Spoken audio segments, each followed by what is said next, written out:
بسم الله الرحمن الرحيم. الحمد لله رب العالمين، وصلى الله على نبينا محمد وعلى آله وصحبه وسلم. زۆر خۆشحاڵ بووین ئەوڕۆ کە مزگەوتی سەیدامان کردەوە بە هیوای ئەوەی کوتوانیمان ئەو مزگەوتە بە دیزاین و بە شێوازێکی مۆدێرنانە دروست بکەین و هیوادارین خوای گەورە هاوکاری و یارمەتیمان بداتن بۆ ئەوەی بتوانین بە جوانترین شێوە عیبادەت و پەرستشێکی زۆر باشی خوای تەبارەک و تەعالای تێدا بکەین. هەروەک لای هەموومان ڕوون و ئاشکرایە کە مزگەوت جێگای عیبادەت و پەرستشی خوای پەروەردیگارمانە و هەروەها مزگەوت جێگای خۆشەویستی و تەباییە و لە مزگەوتدا ئینسان فێری ئەدەب و فێری تربیەت و فێرە ڕەوشت ئەبیتن و لە مزگەوتدا مرۆڤ هەواڵ و ئەخباری دەوروبەری خۆی ئەزانێتن. بۆیە بەڕاستی کردنەوەی مزگەوت ئەمڕۆ زۆر خۆشحاڵ بووین کە ئەو مزگەوتەمان کردەوە و هەنگاوی یەکەمی پێغەمبەری خوا بووە صلی الله تعالی علیه وسلم. پێش ئەوەی کەوا لانەیەک لە بۆ خۆی دروست بکات، پێش ئەوەی کەوا خانوویەک لە بۆ خۆی دروست بکات، پێغەمبەر صلی الله تعالی علیه وسلم مزگەوتی دروست کرد و ئێمەش وەکو تەبعیەتی ئەو پێغەمبەرە گەورەیە صلی الله تعالی علیه وسلم إن شاء الله هم لە مزگەوتدا عیبادەتی خوای پەروەردیگار ئەکەین و هەروەها سونەتەکانی پێغەمبەر صلی الله علیه وسلم جێبەجێ ئەکەین بۆ ئەوەی ئەو مزگەوتە ببێتەمایی ڕەزامەندی خوای تەبارەک و تعالی و هەروەها ببێتەمایەی خۆشی ئێمە لە دنیا و لە قیامەت. زۆر سپاسان دەکەین. خوای گەورە لە قورئانی پیرۆزە فەرمێ إنما يعمر مساجد الله من آمن بالله واليوم الآخر. کەسێک مزگەوت بنیاد ئەنێتن و ئاوەدانی ئەکاتەوە کە ئیمانی بەخوای گەورە و بە ڕۆژی دوایی هەبی، کەواتە ئەمە علامەتی ئیمانی ئەو کەسەیە کە ئەو ئیشەیەکە و بگرە مزگەوت یەکەم کاری پێغەمبەرمان وە صلی الله علیه وسلم کە هیجرەتی کردووە لە مەککەوە بۆ مەدینە مزگەوتی دروست کردووە بۆ ئیمانداران لەم شوێنەدا عیبادەت بکەن، پەرستش بکەن، یەکتر ببینن.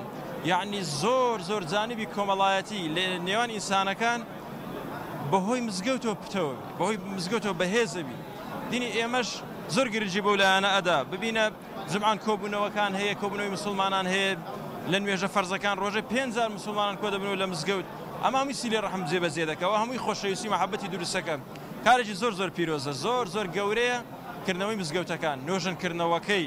چونکە هەندێک مزگەوت هەیە ئێستا زۆر کۆن بینە، زۆر پێویستیان بە خزمەتکردن هەیە، خێرێکی زۆر نەبڕاوی پێی ئەگاوە. بگرە ئەوانش کە مزگەوت دروستەکەن، چونکە شار لە زۆربەی شوێنەکان الحەمدولیلە بەرەو گەورەی ئەڕوا، خەڵک بەرەو زۆری ئەڕوا، بەشداری بکەن بە کەمترین بڕە پارەبی، بە قسە بیتن، بە هەر شتێبی ئەزرێکی زۆر گەورەی لەسەر وەرەگرن. وڵی هەندی ببن دڵخۆشین بەو مزگەوتکردنەوەی بەو ئەوەی خوا پاداشتان دێتەوە ئەوانەی دەستیان هەبووە لە خێر گەوچەکردنەی.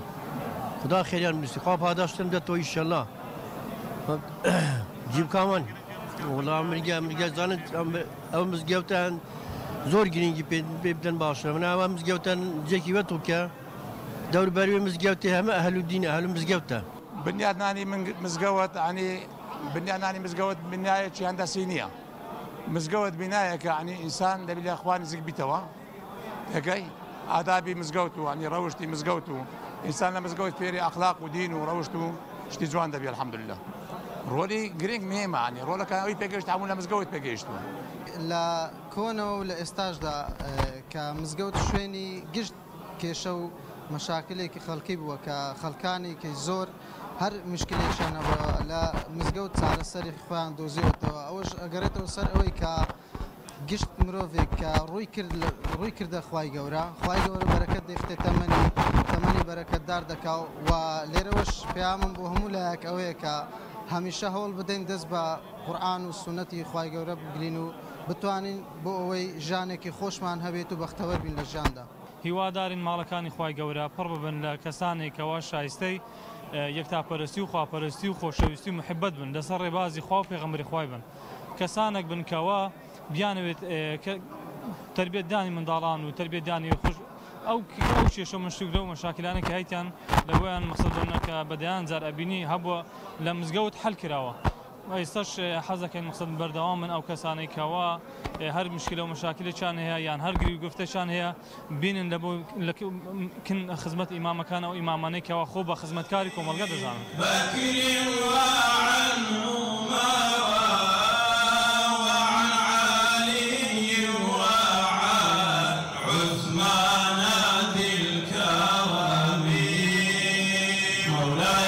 صل وسلم دائما أبدا